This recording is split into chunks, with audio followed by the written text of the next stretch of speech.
Okay, a few years ago this game came out called Nite Team 4, military hacking simulation, and it was really neat. I really liked playing it. I played it for about 22 hours.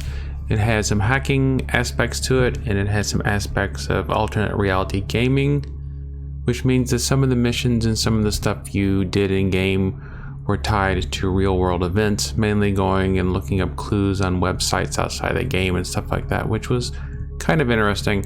It's been around for several years now, and they just recently shut down active development on it because they are working on something else within the Nite Team universe, some sort of hacking MMO. The company is Allison Smith. They've made some other games which we will look at in future videos, but I wanted to revisit Nite Team 4, and so we're going to start off by going back through the tutorial. So I'm trying to remember the exact order that these tutorial missions went in. I believe we start here with Stinger OS Basics. And going through the tutorial, unlike a lot of games, this tutorial will give you a pretty good idea of what the actual live gameplay is like. And the live gameplay is not as low level as some other hacking games. Like there's a game called Greyhack, which requires a lot of previous network and programming experience in order to play. And there's games like Uplink, which are basically nothing more than just clicking around and trying to beat some timers. Nite Team 4 is closer to the Greyhack end, but much more accessible. All right, so let's look at the Stinger OS Basics certification again. And we'll go ahead and play the intro. The Stinger operating system is our own cyber warfare and network intrusion platform. It's a beautiful piece of software, built by combining the most advanced open source hacking modules from civilian and military sources. If you've experienced any penetration testing platforms like Kali or Metasploit, you'll recognize similarities. Zoning out already? Okay, I know most of you have the attention span of a goldfish when it comes to basic training, but mastering this intrusion platform is key to becoming a lethal cyber warfare agent in the field. Ready to get started? Let's familiarize ourselves with the Stinger OS menu. If this takes more than 5 minutes, I'll fire our user interface team. Only kidding, it'll be easier to fire you. Less paperwork. Each certification is broken up into 3 stages, and your objective will automatically update as we progress. Click Initiate Phase 1 on your left panel, and I'll pass you over to one of our agents to take it from here. Dylan's trained many of our recruits, so you're in good hands. Okay, so as you heard the introduction, we're going to learn about the Stinger OS, which is what the Nite Team 4 uses to run their hacking platform on. You can see down here in these real-life references, obviously goldfish attention span. When you click on those open up a web browser, which will help you read information about goldfish attention span. But more interesting is you heard her mention Metasploit and Kali in here. Everything in the game is based off of real world technologies. Kali and Metasploit are real tools that real penetration testers use to do their hacking, whether it's white hat or gray hat. I've messed around with Metasploit before. It's very complicated, but very powerful in the right hands. So let's replay this certification. Confirm, we're gonna reset it. All right, so primary objectives. ComCheck 127, hi, this is Agent Dylan. I'll be your wingman during training. Word of advice. It's always know-it-alls who make the biggest mistakes, and we can't afford mistakes, so keep a level head. As Wheeler explained, you're starting basic and building it from there. Go to the information gathering menu on your left and launch the fingerprint module. Drag the window around a bit and complete the test by typing the command help. Easy, right? Continue training. All right, so here we are. So we're going to open the information gathering menu, which is this one. And we're going to open up host fingerprint. And like she said, we can drag the window around. So this is like our desktop. And you can see host fingerprint. This tells us what this program can do. This module executes an array of attack strategies that help you identify the technology, software, sitting at the receiving end of a specific open port. Fingerprint starts by doing a full port scan of the designated target. As soon as an open port is detected, it will inject a series of commands and probes to identify the technology behind it. If the installed technologies and versions are present in the exploit database, it will be flagged as vulnerable. It gives us an example on how to use it. Basically, when you have a host or a computer or a router or whatever that you're trying to hack, this will be the first step. You will use your host fingerprint to get an idea of what the server or computer is running. And she says that all we have to do is type help from our command line. Looks very much like a Linux host down here. We have game void, which our user, a local host, the computer we're on, and the $ is our command prompt. So we're just going to type help. Congratulations, training completed. And you can see these are a list of commands that you can run from in host fingerprint. So now we'll go back to the tutorial. Look at that. So excellent. You can listen and follow basic orders. That's not as common as you'd imagine. The Stinger OS lets you access resources from other divisions within the Black Watchman. Division 40 is in charge of IMINT, the Imagery Intelligence Section, and MASINT, the Measurement and Signature Intelligence. They provide you with satellite feeds and drone coverage during operations. You can access these services at the bottom of your screen. Division 40 is the fourth icon from the left. Click it and entering the following coordinates: 38 latitude minus 77 longitude. 38 negative 77. I'm sure it's going to tell you all that. So let's continue training. All right, open the drone imagery module at the bottom of your screen.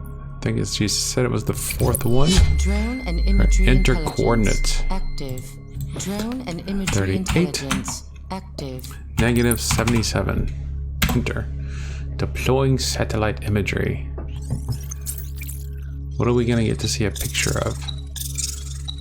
Uh-oh, that building looks very familiar. Can we scroll around on it? Doesn't look like it. So let's go back to the globe. Congratulations, training completed. So now we have other tools available to us. Back to certification. Nice. Before completing the certification, I want you to check out your agent profile. It's the top left of your Stinger OS. Change your avatar and return here to finish the certification. Seems easy enough. Top left is up here. Click on avatar. Change our avatar icon. Is it this one? Is it this one? Equip item. There we go. It was that one. The avatar emblem. Back to certification. I like this new purple stuff anyway. Certification granted. So that was our very first bit of tutorial that just showed us the Stinger OS and that we have satellite information available to us. All right, so let's listen to it. I'm impressed. Agent Dylan seems keen to train you. He must see some potential. All right, you've completed your first certification. You have another 29 left. You don't need to do it all, but if you are curious, you're welcome to dive in. Not all certifications are about command lines and typing text. Our work also involves other forms of investigation like digital forensics or signal intelligence. We'll learn them soon enough, but you have to master the command line first. It's a standard weapon and a valuable one. Some of this may already be familiar, but it never hurts to recap. Let's start with Osint. Open source intelligence is the act of gathering intel from public data. Regardless of the nature of your target, there's a strong likelihood they've left a mark somewhere on the internet. Collecting all this public information lets you map a target's network infrastructure and identify its point of vulnerability. Your first certificate will focus on domain name reconnaissance. Domain names save us from having to memorize IP addresses. All we need to do is type in a domain name to retrieve a website or access a service. These domain names are managed by a domain name server, or DNS for short. That's great for us because we can extract data about our targets from these servers. Agent Dylan will show you how to find domain and subdomain names, even if the target didn't intend to make the information public. You're already familiar with DNSs, I'm sure. If you've ever typed in google.com, google.com is the domain name of Google, and there's a domain name service that takes that domain name google.com, transforms it into a network address, and then behind the scenes the internet does everything else. Let's see what Agent Dylan says. We can't play his voice acting anymore. Man, I love this part. It's fun to see what you newbies are made of and separate the wheat from the chaff. Right, domain name reconnaissance. You'll need the DNS and vhost mapping module, which you'll find in the information gathering menu. The first command you've got to learn is the sfuzzer. sfuzzer launches a good old-fashioned dictionary attack against a domain name, trying thousands of the most common subdomains used on the net. If you sfuzz a domain name like nite4.com, the dictionary will first try the obvious www before moving on to other subdomains like mail, FTP, or extranet 19.4.com. Each time a domain name answers positively to an sfuzzer request, it will show as active. Since they're all automated, you'll just need to decide how long to run the dictionary attack. The longer you run it, the more words it tries, the more potential access points you gain. Remember, the attack always starts with the most common words. 10 to 20 seconds is a good enough benchmark for easy targets. Well, what are you waiting for? You're the one who needs to get certified, not me. Open that DNS and vhost module and launch a 10-second dictionary attack on the domain name nite4.com. If you get stuck, follow the instructions on the terminal. Now, in case you didn't understand that, a dictionary attack is just basically the computer pulls words out of the dictionary and tries them. But in this case, the dictionary is common domain name subdomains. So like mail.google.com would be a subdomain of google.com. So let's try this out. So we're going to go to information gathering, DNS and VS host mapping. Gathering module. So we are going to use sfuzzer. If you see, if I just type in, it should tell us invalid parameter. Sfuzzer, remember we have to tell it how long we want it to run. And they said about 10 seconds. So we type in sfuzzer nite4.com. That's the domain we're going to run sfuzzer against. And the -T is how long, and we're going to do it for 10 seconds. And you can see it's sending out, it's basically saying, hey, does mail.nite4.com answer me? Does hivemind.nite4.com answer me? If they do, it lists them. If mail.nite4.com does not answer, then it doesn't list it there. And so you can see that on the domain of nite4.com, we've got 3 subdomains: the www subdomain, hivemind, and test. And it tells us how long it took to find there. Now, if we ran this for longer, we might find some other domains, but that's not part of our certification. Dun-dun. Another way of finding domain names is through a search engine database like Google, Yahoo, Bing, and the likes. Ask Jeeves isn't useful anymore. Sometimes a search engine will accidentally index a private subdomain because of an oversight, leaked references, or careless third party. We're here to take advantage of that mistake. I want you to use the Osint scan command on nite4.com and specify a database to look through. To look through a Google database, you will type .sgoogle.com. To ask for the first 500 results in the search engine, you simply add -D500. So your final command will be osint scan -s google.com -D500. If you get stuck, the instructions should help. So like he's saying, some subdomains are not publicly listed, but sometimes they accidentally get listed in Google because somebody hasn't set up the server right. So if you had wares.google.com, but you didn't have it public, it might still accidentally get indexed because somebody might post a link to it on a forum or something, and so that's what we're going to do.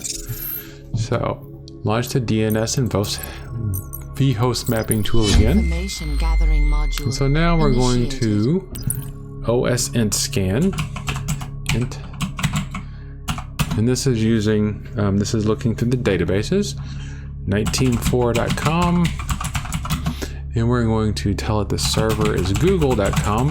Now, I remember from playing other places of this, you do sometimes have to try and switch back and forth between Google and Bing on some of the jobs, but not too often. Usually Google is the one, but this is the one that you have to sometimes play with, is how many directories you want to look through or how long you want to look through. I don't know. Usually that results is the one that you want to bounce up sometimes.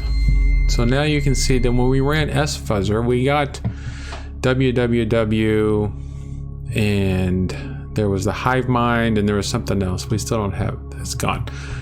When we did 19.4 on the OSN scan, we got some different subdomains. We got test, server, code, and Apache. So we found more machines on the 19.4.com address. than we didn't find using SFuzzer. So let's go back to certification. Dun dun! Excellent work. You know what you have now? The expertise to quickly identify potential entry points in an enemy network. You have the keys to their house. Of course, once you're inside the house, you'll need a new strategy. There's one last trick to the Osint scan command. Sometimes a server can host multiple domains. Though one domain could be protected, another could be invulnerable. IP addresses are unique numbers that identify internet servers, and if you search by IP, you'll find all domains and subdomains present on that server. This doesn't just locate entry points, it helps discover links between organizations, like a supplier or sister company that shares the same server. Right, let's finish up. Execute an Osint scan on our IP address, 98.124.199.93. So this time, instead of running Osint scan against a particular Information gathering domain module name, initiated. we're going to run it against the actual domain address, which will help us get some extra information if it is available. 98.124.199.93. And then we have to say, so it wants us to use Bing this time. Everybody uses Bing.com. Nobody uses Google. I don't even know why they bothered putting it in here. All right, so let's see what this finds. So we're just going to scan Bing.com, but we're searching against the actual web address instead of the domain name. And it looks like we didn't find anything new. We already knew about test Nite Team 4 from the other one. But don't forget that is a tool that's out there. It's available. Sometimes you want to use the domain name. Sometimes you want to do it against the address. So let's go back to certification. Certification granted. Now I just have to figure out which one was next. You're almost there. Only a few more steps until we give you access to more powerful modules. We need to know you're comfortable with a sidearm before handing you a grenade launcher. So let's finish the basics. This next certificate covers advanced Osint tactics. Alright, time to play around with the tools you've learned. I've set up various subdomains on 19.4.com and I want you to test out different SFuzzer dictionary attacks. You'll notice contrasting results between a 5 seconds attack and a 20 seconds one. Follow the objectives to complete the task.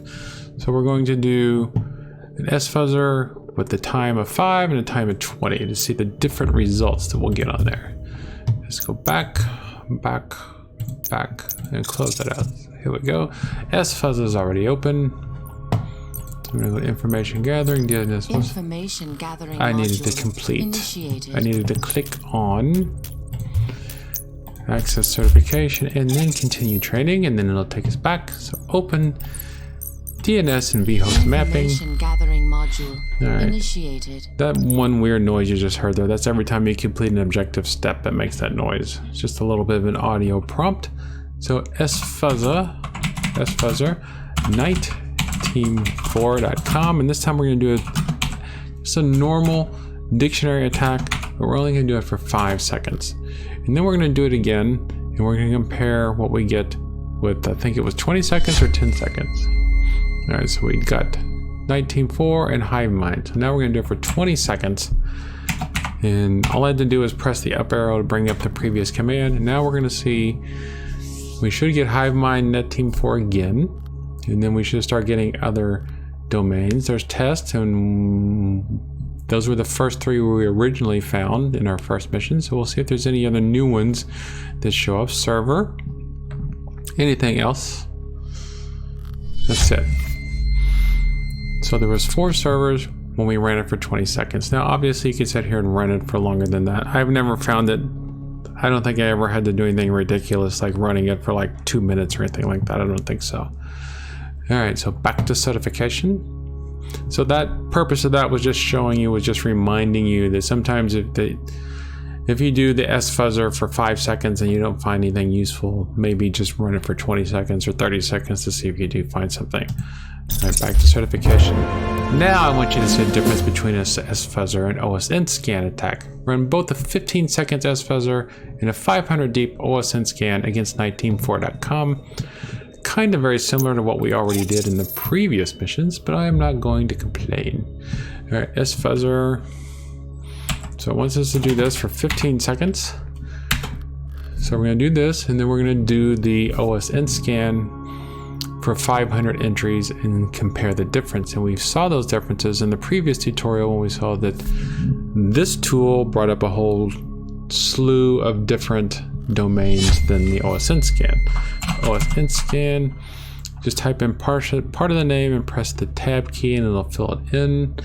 So Nite Team 4-S and google.com-d 500. So we'll see what the differences are between these two tools. See how it pans out. Alright, so you can see that this tool found Apache in code where the other tool didn't find Apache in code. So sometimes one tool will reveal subdomains that another tool won't. So you always have to bear in mind that you have more than one tool available to you. You don't just have a hammer, you have a hammer and a screwdriver and various other tools. Excellent. Time for a little test. Type in the subdomain forums.niteteam4.com. Use what you've learned so far. It may be a longer S-fuzzer or a really deep Osint scan. You might also find it in another search engine database. Despite what their marketing team says, Google isn't the only one out there. Go for it. So we just have to find forums.niteteam4.com on our own. So what was our other... So that was S-fuzzer, Osint. Can't remember what we could use. I remember we could use Google and Bing. I can't remember if there was a third one. All right, so let's just do Osint scan niteteam4.com -s. Let's go to bing.com and let's go to 2000. See if that turns it up. What did I do wrong? 19 Osint -d to tell it how many directory entries to look. I'm going to tell it to look through the first 2000 directory entries of bing.com by searching on niteteam.4.com and see if the server, see if forums.niteteam4 comes up. Maybe it will, maybe it won't. I don't remember if it does or not. Let's see. Yes, it is. It's right there. Forums.niteteam4.com. So see, that's just illustrating that if you don't succeed on one type of search or with one parameters, just do another one. All right, so that was that certification. All right, completed that certification. Now our next certification is fingerprint. Access certification, replay certification, confirm. All right. Look how far you've come. Glad to see your recruitment officer was right. It won't be long until we turn you into an excellent agent. Okay, back to work. After you find a network's footprint, you'll need to scan for applications or services which are running on the server. Once you identify them, you'll want to search for any known vulnerabilities you can exploit. Services on a server need to communicate with the internet through a port. In the same way as when browsing the web, your browser connects to an application server via the default port 80. Scanning every possible port is a laborious process, but the Stinger OS comes with a distributed proxy network, using hundreds of servers to return results in seconds. Let's see how well you can find an open port and identify its running software. Agent Dylan will guide you through the explanation. Alright, time to learn more about our target. Fingerprint commands are pretty straightforward. To scan the www subdomain, type fingerprint www.niteteam4.com. You can enter this command in any terminal to automatically launch the fingerprint module. Also, you can launch the terminal via your information gathering module. I put the exact command in your certification objectives, so make sure you follow the objectives. Continue training. So launch the fingerprint command from the information gathering module. Information gathering module. So now we're going to run fingerprint. Now what they're saying is that on a particular server, like on niteteam4.com, there might be various applications and programs running, like mail or a World Wide Web server or a database. And this is going to help us identify what applications or programs might be running on a server so that we can find a way to attack them to find an entry point into the server. Fingerprint www.niteteam4.com. And it's going to do this little bit. The purples are good. Means we found something. Maybe we've only found one thing. Alright, so the domain www.nite.com on port 80 is running the Apache technology, which is a web server technology. I'm sure you all know that. And its version is up to date. So it doesn't have an older version of the software. As you can see, we're running an Apache server on port 80 for our website. Simple stuff, and thankfully the fingerprint module didn't identify any vulnerabilities. Can't have the public face of our organization vulnerable to attack. Anyway, a fingerprint works by testing hundreds of requests for specific technology and recording the software version that's running along with its known vulnerabilities. Go ahead and run another fingerprint, this time on test19.4.com. I've set this subdomain up specifically for you. As you know, there's lots of different services that are running on the internet, the World Wide Web, mail, file transfer, stuff like that. And so what it's saying, the fingerprint command is going and it's looking at a server like 19.4.com and saying, hey, give me some mail. Hey, open up a file transfer. Hey, show me a web page. It's doing all those things and it's looking at what the server says. If the server says, I don't have a mail service on here, then we know that there's no mail running at that server. Just looking and seeing what technologies are running on a server so that hopefully we can find a way to break in. So now we're going to do it on test19.4.com and see what we can see. Remember, it's fingerprint for this one. Looks like we found 2, at least, some additional vulnerabilities, 3. Alright, you can see the test 19.4 is running VSFTPD file transfer on port 21. It's running Apache on port 80, which we already knew, and it's running POP3, which is a mail service, I believe, on 110. I don't believe POP3 mail has been used for a while. I could be wrong about what it is, but we'll see. Back to certification. You now realize it's possible for a domain name to have multiple ports. In this case, none of them are vulnerable, but I'm going to give you access to a vulnerable technology. I want you to target the subdomain server 19.4.com with your fingerprint module. Continue training. So like he's saying, a server might have different ports, which is basically doorways into the server. And the server knows that if somebody wants email from me, they're going to communicate with me on port 110. If I send a file transfer request to port 110, nothing's going to happen because the server is not listening on port 110 for FTP directives.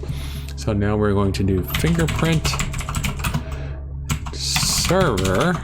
Now you notice I press tab. When the game knows you're in a particular mission or module, it has some sort of intelligent autocorrect which you can use. It doesn't always work, but the system knows that I'm in this mission that's using 19.4.com, so it'll let me autocorrect some things. It doesn't always work. So I'm going to fingerprint that one. There's no modules, no parameters I have to type in. I mean, I don't know what the 3 different bars mean. I just know that different things show up on different bars. Alright, server 19.4.com, port 3306 is running MySQL 5.5.21, which is vulnerable, which means it hasn't been patched. So on this port of this server, there is a vulnerable technology which we will learn how to exploit soon. So back to certification. Now our certification has been granted. Alright, so now we've got to go to our exploit database. Now that we've learned that there's a vulnerability on there, now we have to figure out how to actually exploit that database. So access certification, replay certification, confirm. Let's listen to what Sergeant Wheeler has to say. With information on your target's domain, subdomain, port, and software, you can now determine the best way to infiltrate their network. The fingerprint tool may flag up vulnerable technology, but you still need to know how to exploit that weakness. Your Stinger OS has a built-in database of all known exploits. Each one has a unique CVE number, short for Common Vulnerabilities and Exposures. The database is funded by our friends at the Department of Homeland Security, so feel free to send them a thank you card later. A CVE record from our exploit database includes everything you need to reproduce or even automate the attack process. It's like your very own version of the Anarchist Cookbook. Knock yourself out. Once again, these are all based on real technologies, which you can click on down here in the real life references to get information about. Let's start with the normal attack vector. Pull up your DNS and vhost mapping and fingerprint modules to find a vulnerable technology on the domain freekevin.net. Information gathering, DNS host mapping. So now we need to find a vulnerable technology on freekevin.net. So first thing we do is we need to find our domain names on. Alright, so let's do this. sfuzzer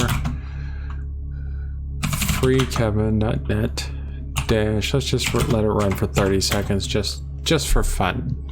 There we go. www.freekevin.net. See if there's any other subdomains. We have forums, webmail. So any one of these could have a vulnerable technology on them. Maybe webmail. It could be any of them. We'll just have to try. It out. I'm not going to worry about doing the Osint scan. We're just going to do the fingerprint www.freekevin.net. Information try that one first. Initiated.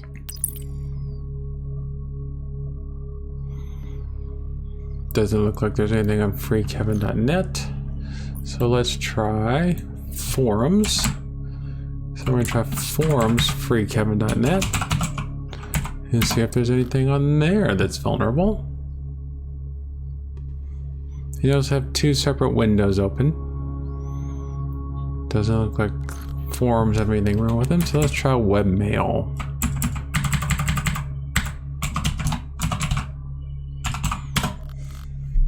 Might be the third one, or we might have to do more Osint scans to find something else. Looks like we're not going to find anything immediately, so we just need to see if there's more subdomains. So we did an sfuzzer, right? So let's do an Osint scan. Osint scan. Alright, so Osint scan free Kevin. I typed it in wrong the first time. It's okay. freekevin.net. -s google.com. Let's do -d. Let's do 500. I typed in Kevin wrong, which is very sad. It's my late brother's name. I should know how to spell Kevin. So we still have forums. So let's try sfuzzer again. But this time we're going to try... No, I did spell it right. Where did I see it there? freekevin.net. There we go. Information gathering module. I don't know, maybe I did it wrong the whole time. Yes, I did it wrong the whole time. See, I typed in the wrong thing because it looks like www has a... Well, it's up to date. So, we have to keep looking. So let's go for Bing and see if they find anything different. Oops, not Binge. Be really interesting if binge.com found something, and it did. So apparently just having Bing on there. So forums, I'm gonna go to 1000 on binge.com. So apparently it's just doing a match on anything closely related to Bing. Ooh, we have intranet. Intranet is not one we saw before. So I'm gonna go back over here and fingerprint intranet freekevin.net. See if that does us any good. Ooh, look at that. Three technologies found on intranet. Oh, and we can see that intranet freekevin.net on port 8082 has a SharePoint server, a Microsoft product, that is vulnerable. SharePoint is like a Microsoft document and source code sort of sharing thing. I don't know if they even still use it. Alright, well done. Let's see what we can learn about the vulnerabilities. Open your exploit database module in the information gathering menu. Then type up the command searchsploit SharePoint 2000 to bring up the CVE vulnerability record. Alright.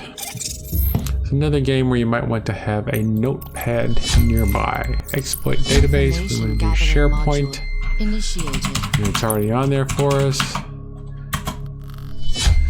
So, CVE 2010-3964, unrestricted file upload vulnerability in the document conversions launcher service in Microsoft Office SharePoint Server 2000 Service Pack 2.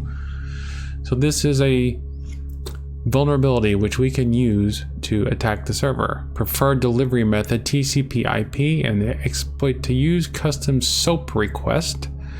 This is information we're going to need soon, so I'm going to leave this window open. Back to certification. Awesome, let's go for one more exploit with the command search exploit CRM 4.0. Then we can launch the juicy stuff, network intrusion. I don't know where we're getting this CRM 4.0. Maybe it was from something else that we exploit database. Information gathering module Search initiated. exploit CM 4.0. CRM, customer relationship management. Now, this is a different exploit. This module exploits a stack buffer overflow in the service or RPC list or via DCOM. Don't really need to know all this, but you just know that the preferred delivery method is UDP, unlike TCP/IP, and is also a SOAP request. So back to certification. Certification granted. And so now we know how we can attack it. So now we just have to execute the attack. So let's go back, and then now we are going to do Fox Acid. I love that name, don't you? Fox Acid. So access certification. Well, well, recruit. Looks like you're about to complete basic terminal operations. What better way to end than a chance to play with the infamous Fox Acid server? Developed by the NSA for their tailored access operations unit, Fox Acid orchestrates automated exploits with multiple applications. The original version was mostly used for inbound queries. A visitor had to call the Fox Acid server to get infected. Our upgrade comes with thousands of outbound automated exploit scripts, so we can now actively attack a target instead of waiting for them to come to us. Civilian tools like Armitage are also useful, but our version is a lot more powerful. For now, we'll give you access to basic scripts and exploits. Your task is to infect the cyberdynegroup.net and install the After Midnight rootkit. This is a small footprint, kernel space, persistent rootkit that will provide backdoor access to their network. After this task, you will complete basic terminal operations. Then, you can move into advanced training or take on your first official mission. Good luck. Awesome possum. You're almost done. You know the drill. Find a vulnerable entry point on the domain cyberdynegroup.net. Follow the instructions in your objective. So we're going to go to VNS. We're going to information gathering, DNS and vhost mapping. First thing we got to do is find our... Alright, so we're going to do... First thing we'll do is our sfuzzer on Cyberdyne group. And we'll do -T, and we'll just go ahead and do 30 seconds. And we'll get some different subdomains. Hopefully we know we have a www, we have a mobile. Anything else? There's some really interesting in future videos, or later on in this video maybe, you'll see how you can hack people's mobile phones by using a pretty cool mini game that they have in here used to do it. And so we've got two of them on here, so let's see if mobile has got it. So fingerprint. Don't you just love that keyboard? So fingerprint mobile, that's cyberdynegroup.net. Probably won't be that easy having the very first subdomain being vulnerable. There is technology on it, but we'll see what it is. It's not vulnerable. It has internet information service, but it's not vulnerable. So now we're going to have to go to Osint scan, and we're going to do cyberdynegroup.net, and we'll do google.com, and what was it, -D 500, is that it? Look at that, I'm already getting ready to be I'm already becoming a command line expert after our first few missions. And they just have, so let's try binge again. You know, I don't mean binge, I mean Bing. And if we don't find anything else, we might have to just do longer. All right, so let's do 1,000 and see if that brings us up anything better. It's a tricky bit of economy you have to do every time. For 2,000 results, because now we have VPN, virtual private networks. So let's go ahead and run our fingerprint against that. Fingerprint VPN. See if we get anything out of that. See if that is going to be our entry point. Doesn't look like it. Oh, there's something. There is at least one bit of technology on there. Is it going to be vulnerable or not? All right, so VPN Cyberdyne.group.net has got a vulnerable Cisco VPN client, which means now we need to go back to certification. Awesome. Now launch the exploit database and find the CVE record for the vulnerable technology. Alright, so hit escape to go back. Alright, back. Alright, don't have to close that out. Oops, I needed to complete. I needed to click on continue training. Alright, so launch the exploit database module. And we're looking on Cisco VPN client is what we're looking for. Search exploit Cisco VPN client. So we know that we have a UDP spoofing attack we can use, which will allow us to gain privileges by entering an arbitrary program name in the command field of the application launcher section. So this is 2015. I don't remember how much of this we have to actually remember. All right, so back to certification. This is it, the final stage of your basic training. Open your Fox Acid server and enter all the attack parameters you saw in the CVE records. Take your time and make sure you've got the attack parameters on the left and the target parameters on the right. When you're ready, click in the center to launch the attack. This will deploy our After Midnight rootkit and install a Turbine C2 card, giving you full backdoor access to their network. Ready? Next time I speak to you, you'll be geared up for the big guns. Damn, I feel proud of you. I can't wait to hear Wheelos certify you. Now go ahead and finish what you started. Continue training. Now we need to launch network intrusion. The Fox Acid server. Fox Acid server connection initiated. And so we have this little thing here that we have to choose. We have to basically fill out these little things here where these hands are. So the first thing is the delivery. And our delivery is going to be UDP, which we saw from the thing. And the exploit is going to be spoofing. And the rootkit is going to be After Midnight. Our target URL is going to be vpn.cyberdyne. Get my cursor out of the way. Cyberdyne.net. Net target technology is Cisco VPN client. Doesn't let us fill in here. Get the cursor out of the way. And the target port is 4500. Oops. Come on, where'd it go? Target port is 4500. So you can either leave these things open or you can write them down. Oh, there we go. Alright, click on that hand on the right to select the. Alright, I already done that. Click on the circle to launch Fox Acid module. Fox Acid attack launched. There it goes. There it goes. Bada bing. Fox Acid attack successful. You see on this little card screen, this has got stuff that I've done in other missions. You'll see this little card screen. Now we have access to Cyberdyne Group VPN. If I went to click on that, then we would automatically be connected to that network. So back to certification. Certification granted.